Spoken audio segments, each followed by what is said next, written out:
रवींद्रनाथ टैगोर का जीवन परिचय। रवींद्रनाथ ठाकुर 7 मई 1861, 7 अगस्त 1941 को गुरुदेव के नाम से भी जाना जाता है। वे विश्वविख्यात कवि, साहित्यकार, दार्शनिक और भारतीय साहित्य के एकमात्र नोबेल पुरस्कार विजेता हैं। वे एशिया के प्रथम नोबेल पुरस्कार सम्मानित व्यक्ति हैं। वे एकमात्र कवि हैं जिसकी 2 रचनाएं 2 देशों का राष्ट्रगान बनी।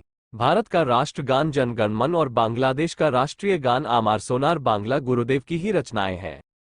जीवन। रवींद्रनाथ ठाकुर का जन्म देवेंद्रनाथ टैगोर और शारदा देवी के संतान के रूप में 7 मई 1861 को कोलकाता के जोरासांको ठाकुरबाड़ी में हुआ। उनकी स्कूल की पढ़ाई प्रतिष्ठित सेंट जेवियर स्कूल में हुई। उन्होंने बैरिस्टर बनने की चाहत में 1878 में इंग्लैंड के ब्रिजटोन में पब्लिक स्कूल में नाम दर्ज कराया। उन्होंने लंदन विश्वविद्यालय में कानून का अध्ययन किया, लेकिन 1880 में बिना डिग्री हासिल किए ही स्वदेश वापस आ गए। सन 1883 में मृणालिनी देवी के साथ उनका विवाह हुआ। रचना। बचपन से ही उनकी कविता, छंद और भाषा में अद्भुत प्रतिभा का आभास लोगों को मिलने लगा था।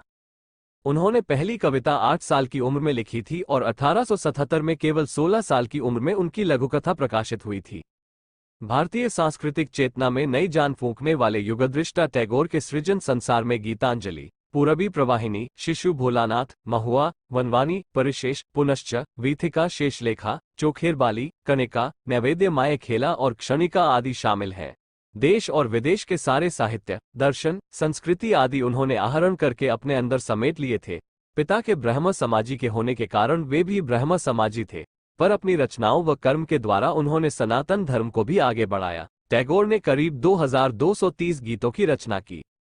अनुवाद। मनुष्य और ईश्वर के बीच जो चिरस्थायी संपर्क है, उनकी रचनाओं के अंदर वो अलग अलग रूपों में उभर आता है। साहित्य की शायद ही ऐसी कोई शाखा हो जिनमें उनकी रचना न हो। कविता, गान, कथा, उपन्यास, नाटक, प्रबंध, शिल्पकला, सभी विधाओं में उन्होंने रचना की। उनकी प्रकाशित कृतियों में गीतांजलि, गीताली, गीतिमाल्य, कथा और कहानी, शिशु भोलानाथ, कनिका, क्षणिका, खेया आदि प्रमुख है।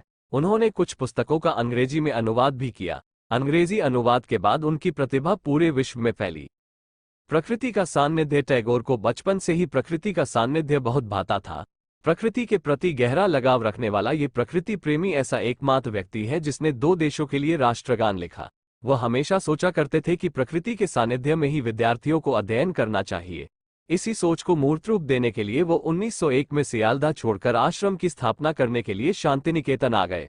प्रकृति के सानिध्य में पेड़ों, बगीचों और एक लाइब्रेरी के साथ टैगोर ने शांतिनिकेतन की स्थापना की। चित्रकार। रवींद्र गुरुदेव ने जीवन के अंतिम दिनों में चित्र बनाना शुरू किया। इसमें युग का संशय, मोह, क्लांति और निराशा के स्वर प्रकट हुए हैं।